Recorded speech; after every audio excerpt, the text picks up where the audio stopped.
En lo más profundo del interior rural, donde los caminos son de tierra, los postes de luz son escasos y los días parecen repetirse, se encuentra un pequeño pueblo llamado San Gregorio del Monte. Nadie sabe exactamente cuántos habitantes tiene, pero todos conocen un lugar al que ni los más valientes se atreven a acercarse: el monte cubierto de niebla. Es una colina boscosa, ubicada a menos de 3 kilómetros del pueblo. Aunque parece normal desde lejos, hay algo en ese lugar que incomoda. No importa si es verano o invierno, una espesa niebla siempre lo cubre como un manto fantasmal. No hay canto de aves, no hay rastro de vida animal, y a pesar de su cercanía, ni siquiera los leñadores o pastores se atreven a cruzarlo. Julián, un joven de 24 años, regresó al pueblo después de casi una década. Hacía tiempo que se había ido a estudiar a la ciudad, pero la enfermedad de su abuela lo obligó a volver. Era curioso, escéptico, y no entendía por qué todos evitaban ese monte. Son cuentos de viejos, decía, pero la advertencia vino de quien menos esperaba: su propia abuela. Una noche, mientras tomaban café, ella le tomó la mano con fuerza y le dijo con los ojos llenos de miedo: Julián, si alguna vez escuchas voces viniendo de ese monte, no vayas. No importa quién creas que está llamándote, no es real. Unos días después de su regreso, Julián empezó a escuchar rumores. Un muchacho del pueblo, Manuel, había desaparecido tras decir que iría a buscar leña más allá del monte. No era el primero. En los últimos 20 años, al menos 5 personas se habían perdido en esa zona. Movido por la curiosidad, Julián comenzó a investigar. Preguntó a los ancianos, revisó periódicos viejos y notó un patrón: todos los desaparecidos habían sido vistos por última vez dirigiéndose hacia la entrada del monte. Muchos reportaban haber escuchado voces familiares saliendo desde la niebla, como si alguien los estuviera llamando desde adentro. Una noche, mientras caminaba por las afueras del pueblo, Julián se detuvo frente al monte. El aire era denso, y aunque no había viento, las hojas crujían como si algo se moviera. Fue entonces cuando lo escuchó. Julián, ayúdame. Era la voz de su padre. Un tono exacto, con esa misma forma de pronunciar su nombre. Pero había un detalle: su padre había muerto hacía 6 años. No podía ser. O este sí. Confundido y perturbado, dio unos pasos hacia la niebla, pero recordó las palabras de su abuela. Se detuvo. Algo dentro de él lo empujaba a entrar, pero algo más fuerte le decía que no. Esa noche no lo hizo, pero la semilla de la duda ya estaba plantada.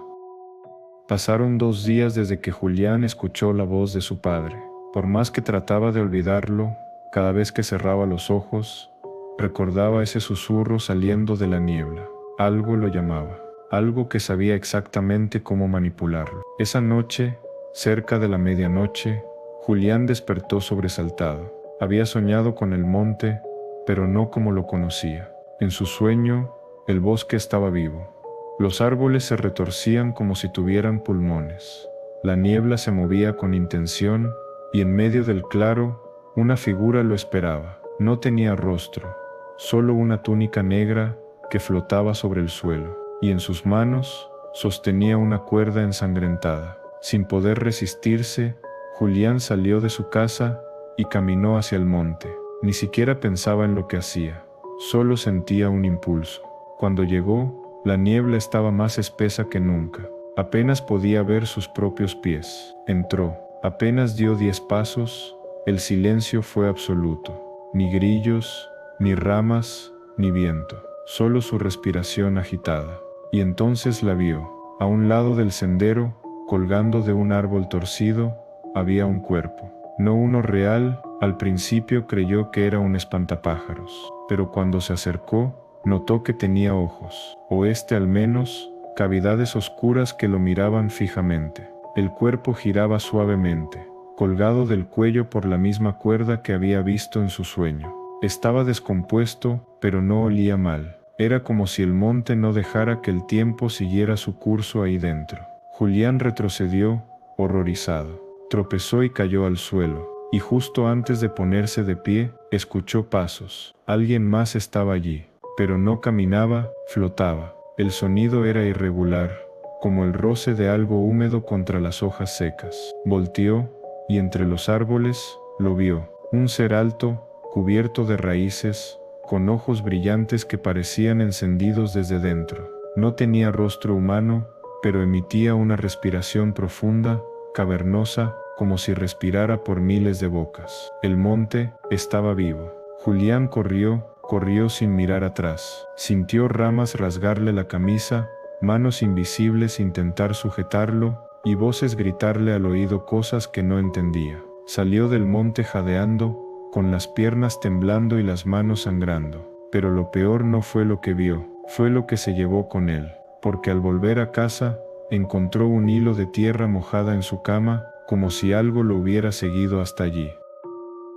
Julián pasó la noche sin dormir, encerrado en su cuarto, con la luz encendida y un cuchillo de cocina en la mano. No fue solo el susto de lo que vio en el monte, sino esa línea de tierra húmeda que había aparecido en su cama, como si algo hubiera estado ahí, observándolo mientras dormía. A la mañana siguiente, con las ojeras marcadas y las manos aún temblorosas, fue a buscar a su abuela, pero al llegar la encontró en el suelo, pálida, balbuceando sin sentido. Lo único claro que dijo antes de perder el conocimiento fue: «Tú no debiste entrar, ahora te ve». La llevaron al pequeño centro médico del pueblo. El doctor no encontró nada físico que explicara el estado de pánico, pero Julián sabía lo que era, ella también lo había visto. Decidido a entender qué ocurría, fue en busca del hombre más viejo del pueblo, don Eusebio. Vivía solo, en una casita cercana al cementerio. Nadie lo visitaba, pero todos decían que él sabía cosas que nadie más se atrevía a contar. Cuando Julián le habló del monte, don Eusebio palideció. Cerró todas las ventanas, encendió una vela y le habló en voz baja. «Ese monte está sellado, o este debería estarlo. Lo que vive ahí no es de este mundo. Antes había un círculo de piedra que lo contenía, pero alguien rompió el sello». «¿Qué cosa vive ahí?», preguntó Julián. El anciano tragó saliva. «No tiene nombre. Algunos lo llaman el que imita. Toma la voz de quienes perdiste. Te llama. Y cuando entras, si no eres fuerte, te quedas. A veces con cuerpo, a veces solo con el alma». Julián pensó en la figura encapuchada de su sueño, en el cuerpo colgado, en la cosa con ojos brillantes. «Hace muchos años», continuó Eusebio, «una familia entera fue devorada por él. Solo un niño sobrevivió. Dijo que lo dejaron ir para que contara la historia y que algún día volvería. Yo era ese niño». Julián lo miró horrorizado. Don Eusebio se levantó con esfuerzo y le entregó un pequeño cuaderno viejo, cubierta de cuero, páginas amarillentas. «Aquí está todo, pero si vas a abrirlo, que sea con la luz del día, y no estés solo». Esa noche Julián lo desobedeció. Encendió la lámpara, abrió el cuaderno, y al tocar la primera página, la puerta de su casa se cerró sola. La lámpara parpadeó, y desde el rincón oscuro de la habitación, una voz susurró: «¿Ya te acuerdas de mí, Julián?». El cuaderno de don Eusebio no era solo un diario, era un registro maldito. Las primeras páginas estaban escritas con letra temblorosa, y hablaban de rituales antiguos, de un culto rural que vivió en San Gregorio hace más de 80 años. Personas que no adoraban a santos, sino algo más antiguo, algo enterrado bajo el monte. Julián leyó hasta el amanecer. Con cada palabra su estómago se encogía. En 1946, un grupo de 6 familias formó un círculo secreto. Decían que el monte tenía vida, y que si lo alimentaban con recuerdos vivos, les concedería favores. No rezaban, ofrecían. Gente, sangre, voces. Mi padre fue parte del círculo. Mi madre fue la ofrenda. La criatura que Julián vio era conocida como el guardián, un ser invocado por ese culto para custodiar lo que había debajo del monte: una puerta, una grieta entre este mundo y otro, un umbral que nunca debió abrirse. Pero lo más aterrador vino después. Solo un miembro de cada familia debía sobrevivir. Así el ciclo se mantenía. Solo uno para llevar el recuerdo, solo uno para renovar el vínculo. Julián buscó los apellidos escritos, y el último que leyó lo dejó sin aliento. Villacorta, su apellido, su familia, Su abuelo había sido parte del círculo. Su padre había desaparecido años atrás, pero no por un accidente. Había entrado al monte por voluntad propia, como parte de un sacrificio. Y ahora el ciclo buscaba renovarse. Justo en ese momento, Julián sintió un escalofrío. Giró la cabeza lentamente. En la ventana, a pesar de que ya amanecía, la niebla estaba esperándolo. Pegada al vidrio, inmóvil, como si el monte se hubiera estirado para tocar su casa. Y dentro de esa niebla, lo vio. Una figura alta, de ojos rojos y una cuerda en las manos. Julián gritó y retrocedió, pero la figura no se movió. Solo levantó una mano y señaló el cuaderno. Había una última página, escrita a mano, más reciente. No era parte del diario de Eusebio. Era la letra de su padre. Hijo, lo que viene no se detiene. Solo puedes enfrentarlo adentro. Si llegas al corazón del monte, quema la raíz. Todo lo demás es mentira. El monte lo llamaba por última vez, pero esta vez no iría como víctima. Iba a entrar para quemarlo todo. Julián no esperó más. Al amanecer, con el cuaderno de su padre en el bolsillo, una linterna, fósforos y una botella con gasolina vieja que encontró en el granero, se dirigió al monte. Sabía que esta vez no habría vuelta atrás. La niebla lo recibió como si lo reconociera. Ya no era espesa, era densa como humo, tibia, casi viva. Caminó firme por el sendero, y aunque no podía ver más de 2 metros, ya no tenía miedo, solo rabia. Pasó de nuevo junto al árbol donde había visto el cuerpo colgado. Esta vez ya no estaba. Solo quedaba la cuerda, suspendida, moviéndose sin viento. Más adentro, el monte comenzó a cambiar. Los árboles se doblaban hacia él, las raíces sobresalían como manos tratando de atraparlo, y las voces eran más fuertes. Julián, no entres, quédate con nosotros. Las voces usaban tonos familiares. Su padre, su abuela, incluso a sí mismo.